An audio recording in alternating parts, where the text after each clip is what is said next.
intensity. They feel faded, but not all intensity is alignment. Not every past life echo is a future invitation. He was, in many ways, a perfect match. The physicality, the passion, the masculine containment I have craved in this lifetime. He plotted our time together with care. He spooned me without asking, filling a longing I'd held in my body for over a decade. He led, he held, he provided, and I felt safe for a moment.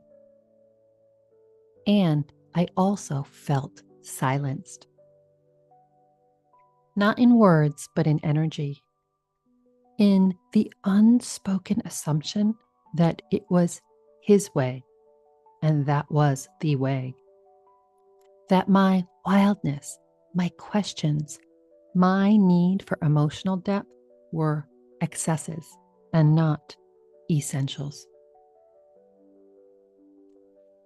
His presence was powerful, but it held an old resonance. The Roman general to my druid priestess, the one who, in another lifetime, might have conquered or taken. I was certain I'd known him before, not just in the poetic sense, but in the bone-deep memory that lives beneath language. When he shared his out-of-body vision with me, himself as a Roman general and me as a druid priestess, something ancient stirred in my field. Not fantasy, not a metaphor, a soul memory, and not the kind that makes you swoon, but the kind that makes you pause. That whispers, we have done this before, and it didn't end well. I could see it clearly, the mist curling through the ancient oaks, the drumbeat of soldiers advancing, his armor gleaming, heavy with blood and expectation. My bare feet rooted to the earth, palms raised, not in surrender, but in spell, in knowing, in power. We were not lovers yet. He may have wanted me, desired the mystery in my eyes, the power I held, but he could not name. But conquest is not love. He took what was sacred, the land, the people, my people, even me. And in that lifetime, I swallowed my voice. Not out of weakness, but as a form of protection. I went silent to preserve what magic I could. And that silence, that compression of power, has followed me through time. It wrapped around my throat like invisible vines, whispering, don't speak too much. Don't shine too brightly. Stay safe. Stay hidden. Until now. This time I chose to meet him consciously. This time I let desire rise. I let the mystery unfold. And when I felt the energetic pressure begin to close in, the silent expectation that I would soften, yield, and be quiet, I did not collapse. I surrendered. I alchemized. I remembered. And I chose differently. Careful what you conjure, because sometimes what you call in, what you think you would love, isn't a partner. It's a portal. A threshold disguised as chemistry.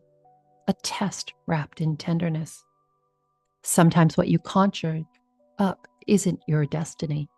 it's your undoing, or perhaps your chance to finally choose differently. For me, this lifetime is no longer a repetition. It's a reclamation. Not a love lost, but a voice. Not of belonging to a man, but belonging to myself. He may feel familiar because our souls have been bound together before, many, many times. But what once was a karmic loop, I now hold as a completed spiral. The lesson done, the contract void. And I don't hate him. I don't fear him. I thank him with deep gratitude for the opportunity to shift the field, the frequency, and the future. His presence gave me the mirror I needed to fully see my power. This time I got to choose, and I did. I chose to close the karmic loop.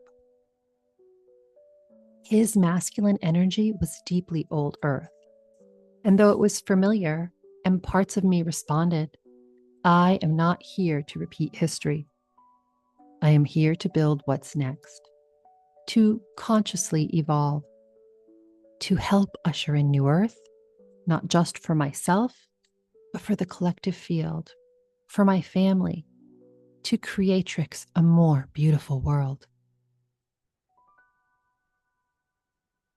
This man, before he appeared, was very timely. I had recently cut cords with another. A new soul encounter, tender, wounded, carrying the ache of old earth pain with a flicker of new earth potential buried beneath. I adored him, and yet there was inner conflict. In my own light ritual, when I returned his energy to him and took back my energy to myself, quietly, without fanfare, he became ill the next day. His body responded. He hadn't known what I had done. His lungs heavy, breath restricted, a heart chakra purge in physical form, as if his system too was grieving the cords I had just cut. A chest cold settled in for a week or so. It took me some time to unwind my own entanglements, to soften old patterns that whispered differently. Stay, try harder, help him heal. But I did not. He could not meet me in the space of emotional truth, so I let go. That sacred space clearing was a ceremony of its own. I stood, alone but not lonely, and declared a new frequency and path for love, for life, for every timeline unfolding into now. It was then that the Roman appeared in this timeline, in this lifetime. At our first luncheon in person, the Roman general Druid priestess image had yet to emerge. Instead, he called me a gypsy. He said I looked like one. I had the energy of one. He wasn't even sure what that meant, but gleefully and erotically, that turned him on. Half jokingly, I offered to read his palm. He had no idea of my actual energy abilities, and to read his energy. It was both a delightful and eerie scene, the resonance unmistakable. Not long before I'd met him, I had made those declarations, desired that deep connection, and the chemistry was undeniable. But oftentimes, chemistry leads to chaos. And those chemical moments are very distinct markers of karmic connections, past lifetime ties.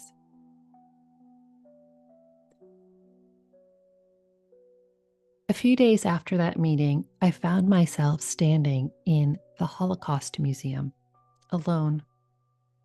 I was staring at the face of a Roma woman who danced her joy through centuries of persecution until she was silenced at a gas chamber.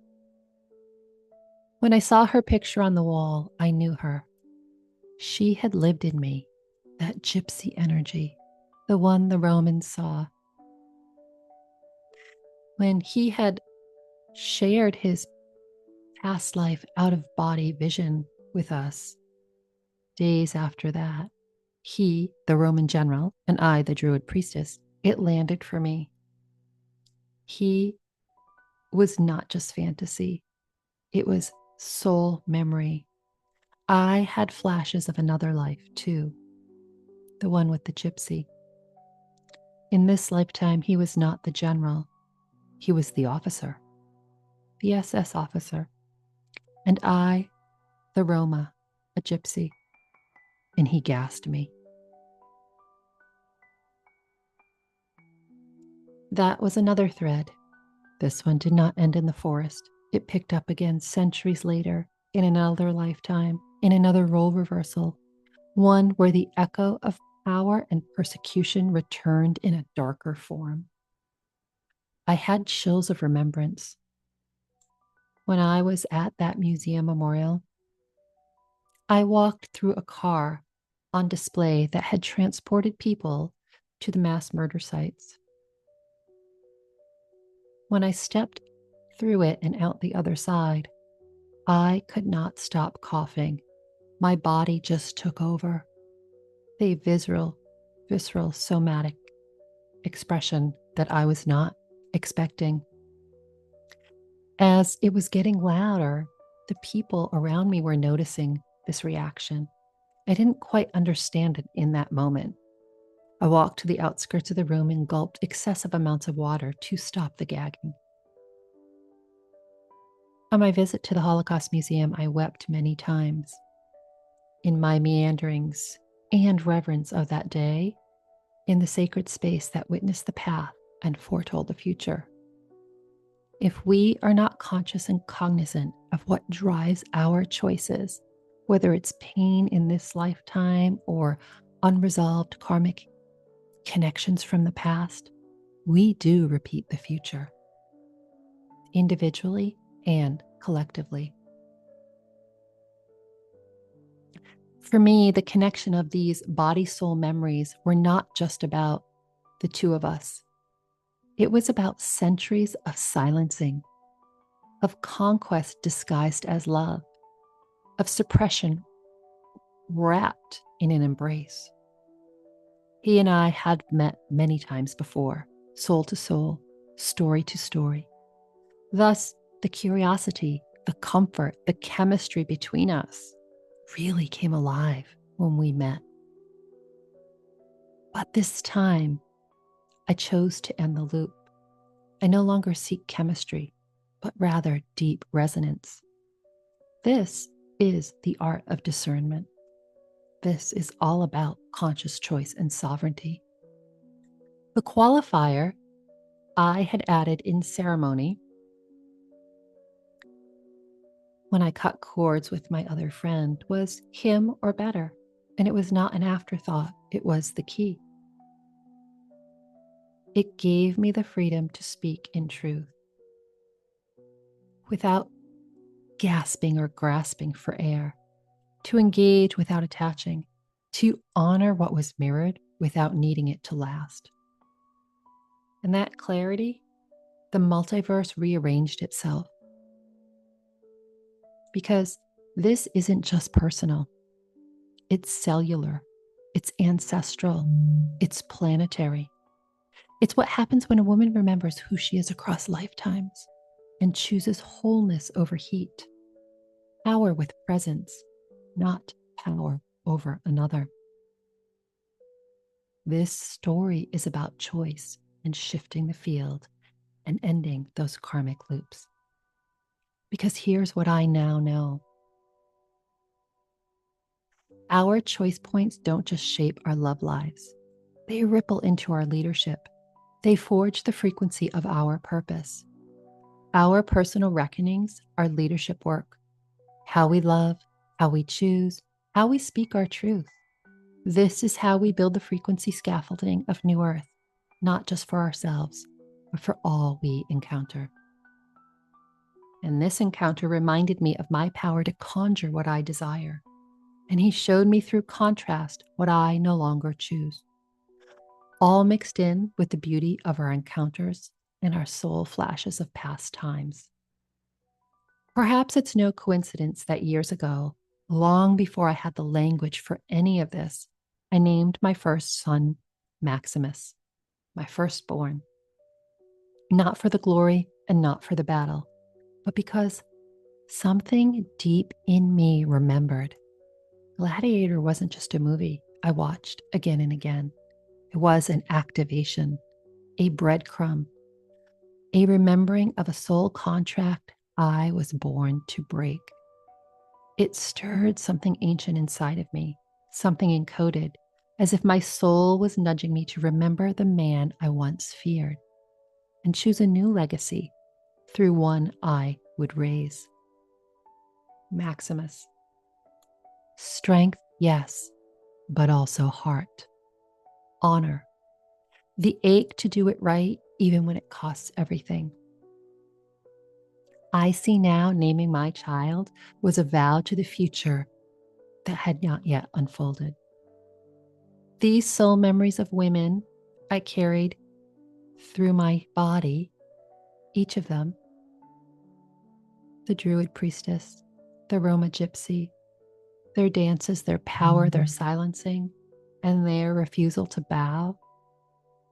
I see now perhaps it was the gypsy who whispered to me when I named my son, or the Druid. A soul-to-soul vow passed down through time, not just to remember, but to rewrite.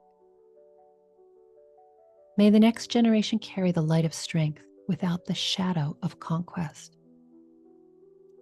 And may I, in this lifetime, release what was never mine to hold and reclaim what was always mine to become. This is the multi-dimensionality of desire, woven with the foreshadowing of soul contracts and memory of lifetimes my soul has traveled across centuries to heal. Sometimes what we ache for isn't from this life. It's residue, an echo, a thread of longing carried across the incarnations. And when it arrives, it's not always meant to stay. Sometimes it's meant to complete itself. The new earth does not reject the old earth. It integrates it. It alchemizes, it transmutes, and it chooses a different way. What I thought I wanted when it arrived fully embodied and the man that was the Roman general, it came with missing pieces and pieces I could no longer ignore. So I get to refine, recalibrate, and remember. This is not about one man. It's not even about me. It's about the collective feminine rising through our stories, reclaiming softness as strength, power as prayer, leadership as love. So now I call in presence with conversation, strength with softness, holding with hearing, dancing without domination. A partner who respects consent, not as script, but as frequency.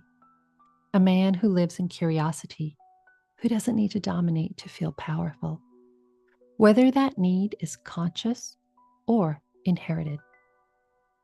We are all wired, but why?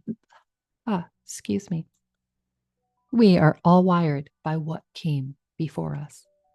But wiring can be overwritten. And I know this, I live this. It's the foundation of my work. The quantum light neural upgrade was birthed from this knowing. It's not just to rewire, but to collapse the entire outdated grid, to architect something new, cleaner, crisper, encoded in light. Personally, I want it all. And I no longer believe that that is asking too much. To the ones who come next, to the ones listening or curious, I am not conjuring a fantasy. I am anchoring a reality that reflects the full spectrum of who I am and who each of us can be. Because I've lived enough lifetimes to know what I don't want. And I am finally ready to live from this one in a place of sovereign, embodied, conscious choice. Thank you for witnessing this transmission. If it resonated in your body or echoed in your bones, I invite you to share it with someone else walking their path of remembrance. May we all remember who we are and what we came here to collapse, reclaim, and recreate. And if you are standing at your own threshold, if you are ready to override the old codes and collapse the karmic echoes, if you're ready to anchor in your new next evolution, join me. Either in the next quantum light neural upgrade, we begin together again soon, or in a simple one-off class that goes deeper into karmic relationships.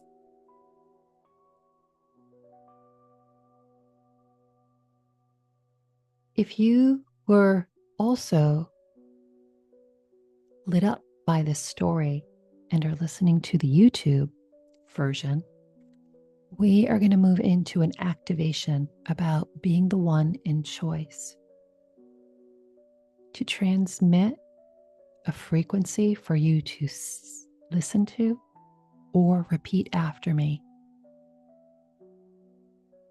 This is called I Am the One Who Chooses, a quantum activation for soul sovereignty and timeline alchemy. Take a deep breath and let your body arrive. Let your field soften.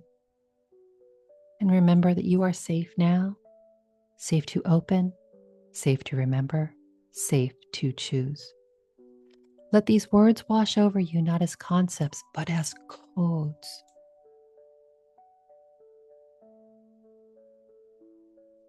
Brilliant, beautiful codes that help align you and shift you. And with each and every breath you take, with every pulse of your heart, you are collapsing timelines that no longer belong to you.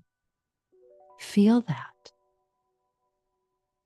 You may not remember with your mind, but your soul knows the river, the one you've crossed 1,000 times, through the mist, through the woods, through the war.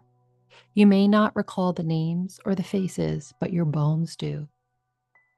The ones who held you too tightly, the ones who may have silenced your song, the ones who whispered, "Not this time." But now is the time. This life, this breath, it is the breaking point. This beautiful undoing, the reset. You are not here to be conquered. You are here to create. Like water flowing past a fallen empire, you are moving forward without needing to resist, explain, or go back. You are not waiting to be chosen. You are not a spell to be cast by another. You are the witch. You are the weaver. You are the one with the flame. So say this with me out loud or inside of your being. The declaration. I am the one who remembers. I remember who I was before the silence, before the systems, before the shame. I am the one who speaks now from the marrow of my soul, from the timeline of sovereignty. I am not here to repeat. I am here to recode. I collapse the contracts made in confusion. I release the echoes of past entanglements. What was karmic is now complete. I am presence in motion. I am softness that does not yield. I am power without force. I am the one who chooses, not from wound, but from wisdom.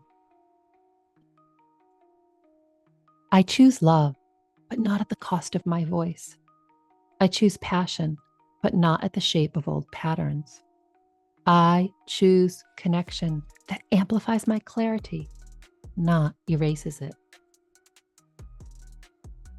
I am safe to be fully seen. I am safe to be deeply heard. I am safe to lead from the center of my light.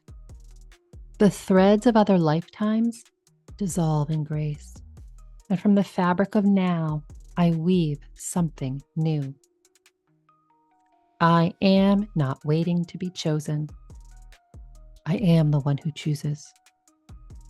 I call in the partnership that matches my power, the frequency that reflects my fullness, the union that honors the whole of who I am. This body, this life, this moment is sacred architecture.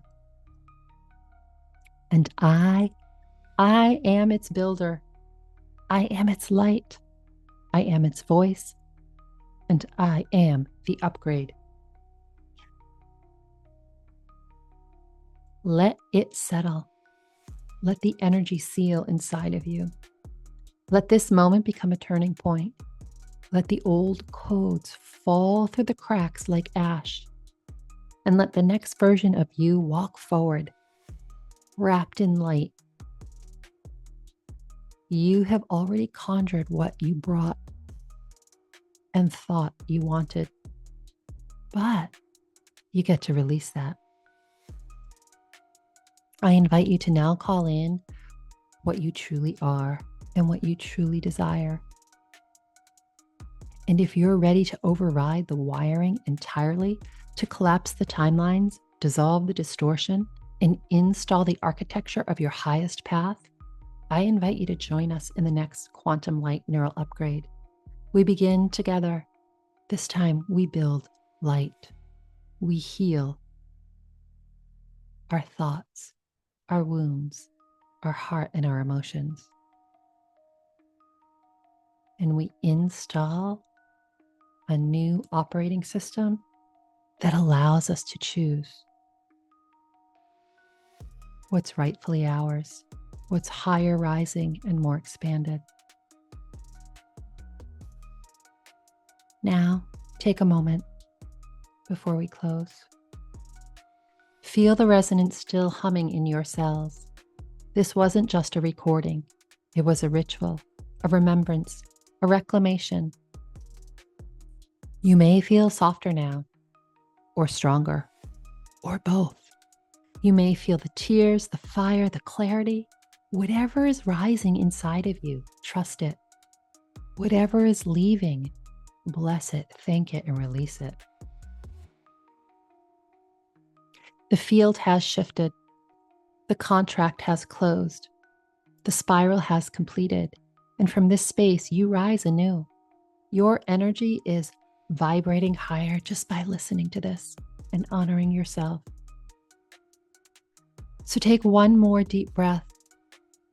Exhale any last threads that no longer belong to you, whatever energy, emotions, thoughts. Let them dissolve like smoke through the veil. You are not who you were when you pressed play on this video. You are more whole, more true, and more you. If this transmission stirred something in your soul, come back to it as often as needed. Let it anchor you through the thresholds ahead. And if you are ready to go deeper, join me in the next Quantum Light Neural Upgrade, where we collapse more timelines and override programming and activate the architecture of your most sovereign self.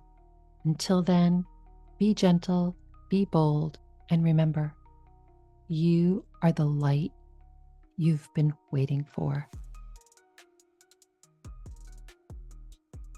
Share in the comments any past lives, remembrances that may have stirred as you listen to this. I would love to hear, and I'm sure other listeners would love to know too. Maybe you have similar stories. Maybe you've been in lifetimes together. I'm so curious. So Put whatever you feel called to put in the comments, and I will see you in the next video.